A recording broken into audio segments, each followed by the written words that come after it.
nuclear fusion and how excited should we be? There's been tremendous excitement about recent results from the joint European EFDA-JET facility in the UK, hinting that the dream of nuclear fusion power is inching closer to reality. We know that fusion works. It's the process that powers the sun, providing heat and light to our Earth. But for decades, it has proved difficult to make the transition from scientific laboratory experiments to sustained power production. The fundamental aim of fission is to bring atomic nuclei merging together to create a different, heavier nucleus, releasing energy in the process. This is different to nuclear fission, in which a heavy nucleus such as uranium is split into smaller ones while also releasing energy. A significant difficulty has been the process of fusing light atoms, isotopes of hydrogen or helium, together. As they are electrically charged, repulsing each other, they resist fusing unless nuclei are moving fast enough to get physically very close to each other, requiring extreme conditions. The Sun achieves this at its core thanks to its immense gravitational fields and its huge volume. One approach used in labs on Earth is, quote, inertial confinement, end quote, whereby a tiny fusion fuel pellet around 1/10 of a centimeter in diameter is heated and compressed from the outside using laser energy. In recent years, some encouraging progress on this technique has been made, perhaps most notably by the National Ignition Facility in the US, where 1.3 million joules, a measure of energy, fusion yield was reported last year. And while this produced a 10 quadrillion watts of power, it only lasted a fraction of a second. Another technique, magnetic confinement, has been deployed more broadly in laboratories worldwide and is thought to be one of the most promising routes to realizing fusion power stations in the future. It involves using fusion fuel contained in the form of a hot plasma, a cloud of charged particles confined by strong magnetic fields. In creating the conditions for fusion reactions to take place, the confinement system needs to be kept to keep the fuel at the appropriate temperature and density for a sufficient time. So herein lies the significant part of the challenge.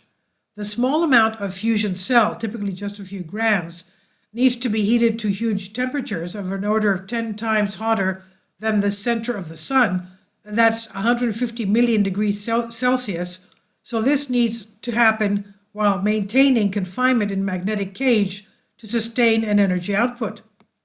Various machines can be used to try to retain this magnetic confinement of the plasma, but the most successful to date is the so-called tokamak design, which uses a torus donut shape and a complete complex magnetic field to confine the plasma, as employed at the JET facility. Small step or big leap? The recent results mark a real stepping stone for the quest for fusion power. The 59 million joules of energy in total produced over a 5-second period gave an average fusion power of around 11 million watts. While this is only enough to heat about 60 kettles, it is nevertheless impressive, creating an energy output 2.5 times the previous record set back in 1997, also at the JET facility, achieving 22 million joules. The success at JET is the culminative of years of planning and a highly experienced team of dedicated scientists and engineers. JET is currently the largest tokamak in the world and the only device that's able to make use of both deuterium and tritium fuel, both isotopes of hydrogen.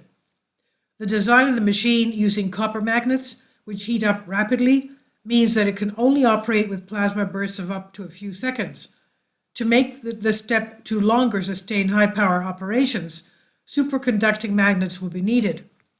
Luckily, this is the case in the ITER facility, ITER, currently being built in the south of France as part of an international effort involving 35 nations, which is now 80% complete.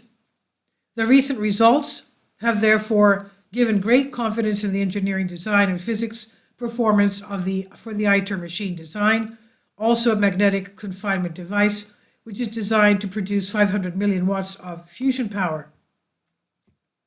Other important challenges remain, however. And these include developing appropriately durable materials that are able to withstand the intense pressure within the machine, handling the huge power exhaust, and most importantly, generating energy that's economically competitive with other forms of energy production. Achieving notable power outputs and sustaining them for more than very short periods of time has proved to be the major challenge in fusion for decades. And without this ultimately being solved, an eventual fusion power plant simply cannot be made to function. This is why the JET results represent a significant landmark, albeit just marking a step along the way. The giant leap will come with scaling up of the current fusion achievements in subsequent fusion systems such as Hydra, and then in demonstration power plants beyond this. And this should be within reach in the not too distant future, aiming for operations by the 2050s or possibly slightly earlier. Crucial benefits. There's a lot at stake.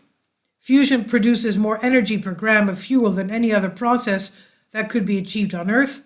Some of the main benefits of fusion are the products of the process are helium and neutrons, particles which make up the atomic nucleus alongside protons.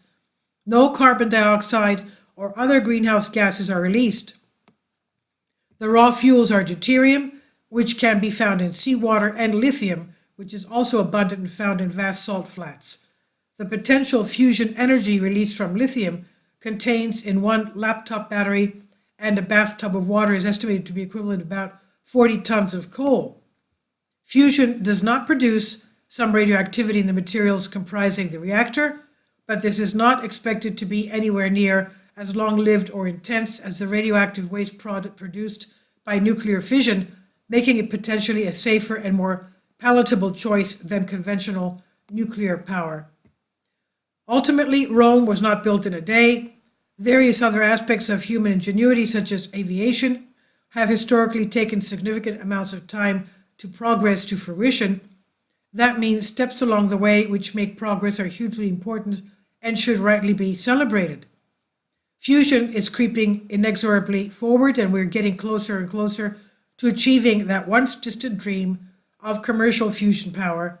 One day it will provide a near limited supply of low carbon power for many future generations to come.